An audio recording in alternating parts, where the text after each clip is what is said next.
بسم الله الرحمن الرحيم. الحمد لله رب العالمين، والصلاة والسلام على أشرف الأنبياء والمرسلين نبينا محمد وعلى آله وصحبه أجمعين، أما بعد.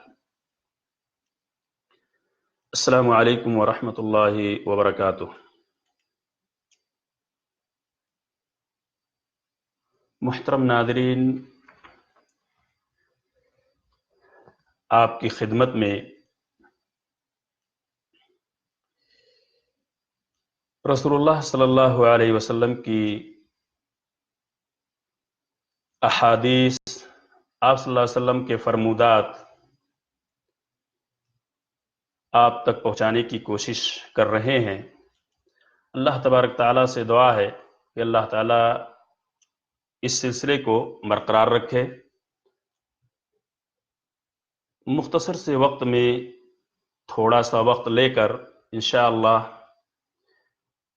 حدیث اور اس کا ترجمہ اور اسی پہ انشاءاللہ یہ درس ختم کیا جائے گا۔ امید ہے کہ آپ حضرات انشاءاللہ اسے سننے اور اس سے مستفید ہونے کی کوشش کریں گے۔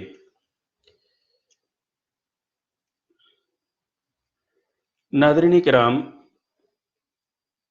اللہ کے رسول صلی اللہ علیہ وسلم کے فرمودات جو ہم تک اور آپ تک پہنچے ہیں،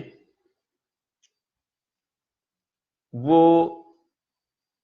کس طرح اللہ تبارک تعالیٰ سے محمد الرسول اللہ صلی اللہ علیہ وسلم تک آئے ہیں۔ امام بخاری نے رحمۃ اللہ علیہ نے اپنی صحیح بخاری کے اندر پہلی کتاب جو باندھی ہے اس کا نام دیا ہے کتاب بدء الوحی، اور اس میں وحی سے متعلق بہت ساری احادیث کا تذکرہ فرمایا ہے۔ آپ حضرات کے سامنے جو حدیث پڑھی جائے گی اور اس کا ترجمہ جو پیش کیا جائے گا وہ بخاری، صحیح بخاری کی دوسری حدیث ہے۔ ناظرین کرام، انبیاء علیہم الصلاۃ والسلام، خصوصاً ہمارے نبی محمد رسول اللہ صلی اللہ علیہ وسلم پر نزول وحی کے مختلف طریقے ہوا کرتے تھے۔ مختلف طریقے سے اللہ تبارک تعالیٰ اپنا پیغام محمد رسول اللہ صلی اللہ علیہ وسلم تک اللہ تبارک تعالیٰ نے پہنچایا۔ انبیاء اکرام کے خواب بھی وحی ہوتے ہیں، الہامات بھی وحی کی ایک قسم ہے۔ کبھی اللہ تبارک تعالیٰ کا فرشتہ اپنی اصلی صورت میں اللہ تبارک تعالیٰ کا وہ پیغام، وہ کلام انبیاء اکرام تک پہنچایا کرتا تھا، اور کبھی بصورت بشر، انسانی شکل و شباہت اختیار کر کے وہ فرشتہ اللہ کے اس پیغام کو پہنچایا کرتا تھا۔ کبھی کبھار ایسا ہوا کہ اللہ تبارک تعالیٰ نے خود براہ راست اپنے رسول سے خطاب فرمایا، اور یہ ساری اقسام وحی کی اللہ کے رسول صلی اللہ علیہ وسلم پر وقتاً و فوقتاً آپ صلی اللہ علیہ وسلم کے اندر یہ جملہ اقسام پائی گئیں۔ حدیث حضرت عائشہ رضی اللہ تعالیٰ عنہ سے مروی ہے۔ عن عائشة ام المؤمنين رضی اللہ عنہ ان الحارث بن حشام رضی اللہ عنہ سأل رسول اللہ صلی اللہ علیہ وسلم فقال یا رسول اللہ كيف يأتيك الوحي؟ فقال رسول الله صلى الله عليه وسلم أحيانا يأتيني مثل صلصلة الجرس وهو أشده علي فيفصم عني وقد وعيت عنه ما قال، وأحيانا يتمثل لي الملك رجلا فيكلمني فأعي ما يقول۔ قالت عائشة رضي الله عنها وَلَقَدْ رَأَيْتُهُ يَنزِلُ عَلَيْهِ الْوَحْيُ فِي الْيَوْمِ الشَّدِيدِ الْبَرْدِ فَيَفْصِمُ عَنْهُ وَإِنَّ جَبِينَهُ لَا يَتَفَصَّدُ عَرَقًا۔ محترم ناظرین، اس حدیث کے اندر انہی میں سے کچھ وحی کی اقسام کا تذکرہ فرمایا گیا ہے۔ حضرت عائشہ رضی اللہ تعالیٰ عنہ فرماتی ہیں کہ ایک شخص حارث ابن ہشام نامی شخص نے رسول اللہ صلی اللہ علیہ وسلم سے سوال کیا، پوچھا کہ اے اللہ کے رسول، آپ پر وحی کیسے نازل ہوتی ہے؟ وحی کے نازل ہونے کا کیا طریقہ ہوا کرتا ہے؟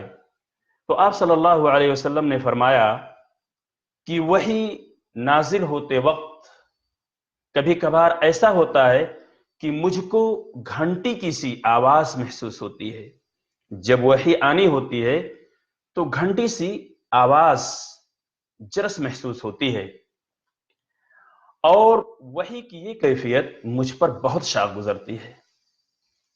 وحی کی یہ قسم جب اللہ کے رسول صلی اللہ علیہ وسلم کو یہ محسوس ہوتا ہے کہ گھنٹی کی آواز آئی ہے تو گویا کہ وحی آنے والی ہے، اور آپ صلی اللہ علیہ وسلم نے ہشام رضی اللہ یا صحابی حارث بن ہشام رضی اللہ تعالیٰ عنہ کو بتایا کہ وحی کی یہ قسم جو ہوتی ہے یہ مجھ پر بہت گراں گزرتی ہے، بہت شاق گزرتی ہے۔ جب یہ کیفیت ختم ہوتی ہے تو میرے دل و دماغ پر اس فرشتے کے ذریعہ نازل شدہ وحی محفوظ ہو جایا کرتی ہے۔ ناظرین کرام، یہ وحی کی ایک قسم ہوئی کہ اللہ کے رسول صلی اللہ علیہ وسلم پر وحی جب نازل ہوتی تھی تو وحی کے نزول سے پہلے آپ صلی اللہ علیہ وسلم گھنٹی کی اسی آواز محسوس کیا کرتے تھے، اور پھر وحی وہ فرشتہ لے کر آتا تھا، اور جب وہ وحی کا سلسلہ ختم ہوتا تھا تو آپ صلی اللہ علیہ وسلم کے دل و دماغ پر یہ چیز نقش کر جاتی تھی، محفوظ ہو جایا کرتی تھی۔ اللہ کے رسول صلی اللہ علیہ وسلم نے اس حدیث کے اندر یہ بھی فرمایا کہ کسی وقت ایسا بھی ہوتا تھا کہ فرشتہ بشکل انسان میرے پاس آتا ہے، جیسا کہ صحابی رسول دحیہ کلبی کے سلسلے میں یہ چیز مشہور ہے کہ آپ صلی اللہ علیہ وسلم کے پاس فرشتہ کبھی اس صحابی کی شکل و شباہت اختیار کر کے وحی لے کر آیا کرتے تھے۔ حدیث جبریل کے اندر بھی یہ چیز موجود ہے کہ اللہ کے رسول صلی اللہ علیہ وسلم کے پاس فرشتہ انسانی شکل میں آیا، اور جب اسلام، ایمان، احسان، قیامت اور اس کی نشانیوں کے بارے میں سوال کر کے جب جانے لگا تو اللہ کے رسول صلی اللہ علیہ وسلم نے صحابہ کرام سے عرض کیا، سوال کیا کہ کیا جانتے ہو یہ کون تھا؟ صحابہ کرام نے فرمایا اللہ و رسولہ اعلم، آپ صلی اللہ علیہ وسلم اور اللہ تبارک تعالیٰ سے بہتر کوئی نہیں جانتا ہے اس معاملے میں کہ کون وہ تھا۔ اللہ کے رسول صلی اللہ علیہ وسلم نے فرمایا اتاکم جبریل لیعلمکم دینکم، یہ جبریل علیہ السلام آئے ہوئے تھے، انسانی شکل میں تھے، جو تمہیں دین سکھانے کے لیے آیا کرتے تھے۔ تو اللہ کے رسول صلی اللہ علیہ وسلم نے اس حدیث کے اندر فرمایا کہ فرشتہ کبھی کبھار، حارث بن ہشام سے اللہ کے رسول نے فرمایا کہ کبھی کبھار انسانی شکل بھی اختیار کر کے ہمارے پاس آیا کرتا تھا اور مجھ سے کلام کرتا، بس میں اس کا کہا ہوا، اس نے جو بات مجھ سے کہی ہے اسے میں یاد رکھ لیتا تھا۔ حضرت عائشہ رضی اللہ تعالیٰ عنہ کا مزید بیان ہے، فرماتی ہیں کہ میں نے سخت ٹھنڈی کے موسم میں اللہ کے رسول صلی اللہ علیہ وسلم کو دیکھا کہ آپ صلی اللہ علیہ وسلم پر وحی کا نزول ہو رہا ہے، وحی نازل ہوئی ہے، اور جب وحی کا سلسلہ منقطع ہوتا تھا تو آپ صلی اللہ علیہ وسلم کی پیشانی پسینے سے شرابور ہوا کرتی تھی، بالکل پسینے سے آپ ڈوب جایا کرتے تھے، اس قدر اس کی شدت ہوا کرتی تھی، وہ بھی کڑاکے کی ٹھنڈک میں۔ آپ صلی اللہ علیہ وسلم پر جب وحی کا نزول ہوتا تھا، حضرت عائشہ فرماتی ہیں کہ کبھی کبھار ایسا ہوتا تھا کہ آپ کے جسم، آپ کی پیشانی پسینے سے شرابور ہو جایا کرتی تھی۔ ناظرین کرام، حدیث کی اسی ترجمے پہ اپنی بات میں ختم کرتا ہوں، اور مجھے امید ہے کہ ہم نے اس حدیث کے ترجمے اور اس سے پہلے جو اس کی وضاحت کی گئی کچھ نہ کچھ ہمیں معلومات ملی ہوئی ہوں گی۔ اس حدیث کے اندر اللہ کے رسول صلی اللہ علیہ وسلم سے صحابی حارث بن ہشام نے جو سوال کیا تھا وحی کی کیفیت آپ صلی اللہ علیہ وسلم نے بتایا کہ کس طرح ہمارے اوپر وحی آیا کرتی تھی۔ اس حدیث کے اندر صرف 2 ہی چیزیں بیان کی گئی ہیں، وحی کے 2 طریقے بیان کیے گئے ہیں۔ پہلی یہ کہ فرشتہ ہمارے پاس جب وحی لایا کرتا تھا تو وحی کا نزول سے پہلے ایک جرس، ایک گھنٹی کی سی آواز محسوس ہوا کرتی تھی اور اس کے بعد وحی کا سلسلہ شروع ہوتا تھا۔ دوسری کیفیت اس کے اندر جو بتائی گئی ہے وہ یہ کہ اللہ کے رسول صلی اللہ علیہ وسلم کے پاس فرشتہ اللہ کا پیغام کبھی انسانی شکل میں بھی لے کر آیا کرتا تھا۔ اللہ تبارک تعالی ہمیں اور آپ کو دین کی زیادہ سے زیادہ تعلیم لینے اور حاصل کرنے کی توفیق عطا فرمائے۔ آمین۔ السلام علیکم ورحمۃ اللہ